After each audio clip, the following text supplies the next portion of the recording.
Merci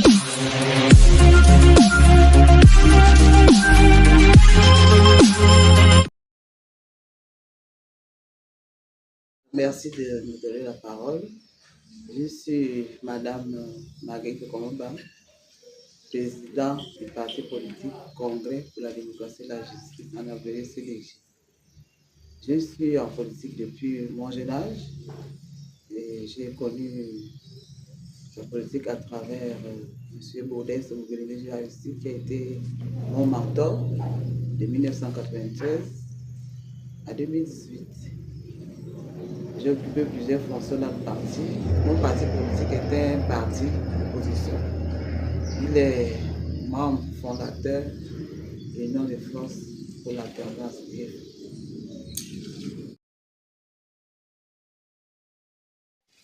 Comment résister? J'avais de l'ambition pour mon pays et j'ai décidé de faire la politique étant jeune et d'apprendre, parce qu'en politique, il faut apprendre. Et j'ai eu la chance d'être encadré par un homme de droit et un homme politique et auprès de qui j'ai fait mes classes. Donc, je n'ai pas peur parce que l'engagement politique, c'est d'abord une ambition pour ton pays et tu te donnes les moyens de conquérir. Et quant à l'espace des hommes, je suis habitué. Je suis né dans une famille, je suis entre les garçons. Donc, je suis la seule fille de ma mère. Donc, je n'ai pas peur d'être avec les hommes. Au contraire, on se comprend mieux qu'avec les femmes. Bien, vous faites bien de me poser la question. Je suis ancien membre de la commission électorale du Sénat et je suis par ailleurs observatrice internationale des élections de la CAC. Et lorsque j'ai appris que le gouvernement a fixé la date des élections au 12 avril, je me suis posé des questions. Parce que dans un pays, si la loi électorale dit que l'élection c'est 2 tours, on doit dire les 2 tours, le premier tour, le 12 avril, le deuxième tour. Et tel que c'est fait, je me suis dit, est-ce que c'est une élection à un tour? Est-ce que c'est une élection locale? Donc c'est un problème qui m'a un peu déçu par cette façon de faire. L'idéal, c'est de dire aux gens, l'élection au Gabon, c'est le premier tour, c'est tel jour, le deuxième tour, tel jour. Donc c'est un peu logique dans cette affaire d'élection du 12 avril 2025. Bien, je dois dire que je suis avec Alain Claude Visé. C'est pas parce que c'est un ancien Premier ministre. Je suis dans sa plateforme parce que c'est le point de convergence. Le point de convergence, parce que j'avais d'abord moi-même entrepris cette démarche pour dire que ce n'était pas normal de détruire les acquis démocratiques que nous avons obtenus de 1990 à 2023. Donc, et lorsque j'ai été amené à le rencontrer et on a discuté, j'ai vu qu'on partageait le même point de vue, notamment la démocratie, l'état de droit. Et je ne peux pas dire oui, je ne peux pas dire non. Parce que quand on fait de la politique, on a des ambitions. Au niveau de la plateforme, nous allons regarder ça. La date est connue. Nous allons réfléchir. Si la plateforme a un candidat, dans le cas où la plateforme n'a pas de candidat, on va voir le candidat de l'opposition ou bien indépendant qu'on peut soutenir. Mais pour l'instant, au niveau de la plateforme, ce n'est pas à l'ordre du jour. Et je souhaiterais que la plateforme, mon souhait, c'est que la plateforme présente un candidat. Je dois dire que c'est une fiction.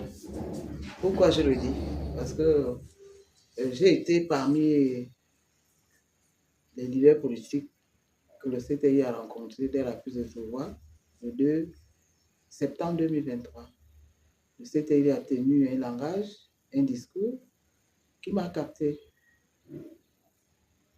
Il a dit qu'il va remettre le pouvoir au civil. Il a dit qu'il va restaurer les institutions. Mais au regard de ce qui se passe actuellement, moi je parle plutôt de ce qui me concerne le plus, les élections. Et le CTI n'a pas restauré l'organe l'organe électoral, la commission électorale, peu importe le nom qu'on lui donne, alors que c'était une exigence des Nations Unies et de l'Union africaine. Donc, le CEDEAO a détruit l'organe en charge des élections. Donc, c'est quelque chose qu'il aurait dû faire.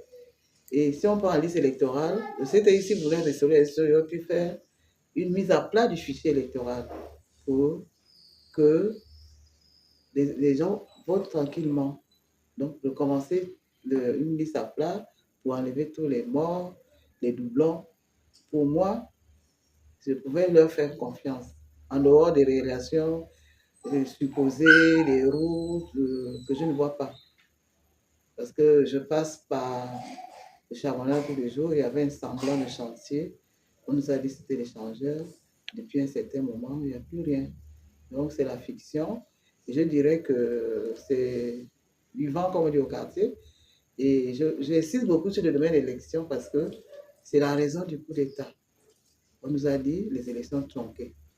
Alors, pourquoi on va verrouiller le processus électoral en sortant les partis politiques? Acteurs du processus, c'est nous qui avons les candidats, c'est nous qui allons aux élections et on nous sort des commissions électorales. Donc, comment je vais faire si je suis candidat? Est-ce que j'aurai des représentants des bureaux de vote? Comment je vais faire en cas de contentieux? C'est beaucoup de questions que nous nous posons.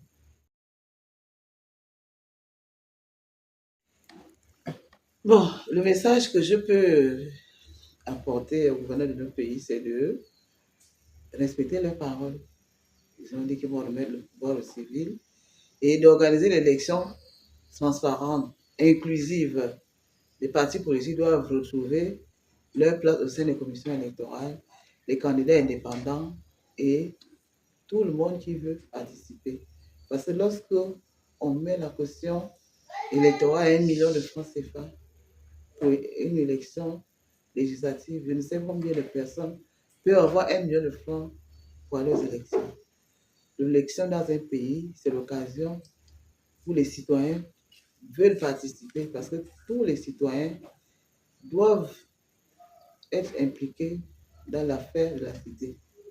Donc, si on commence à mettre des barrières, c'est discriminatoire et ce n'est pas inclusif. Donc, c'est le seul message que je peux envoyer. Au-delà des aspects économiques que je ne maîtrise pas, je préfère parler d'un domaine que je connais le mieux, celui des élections.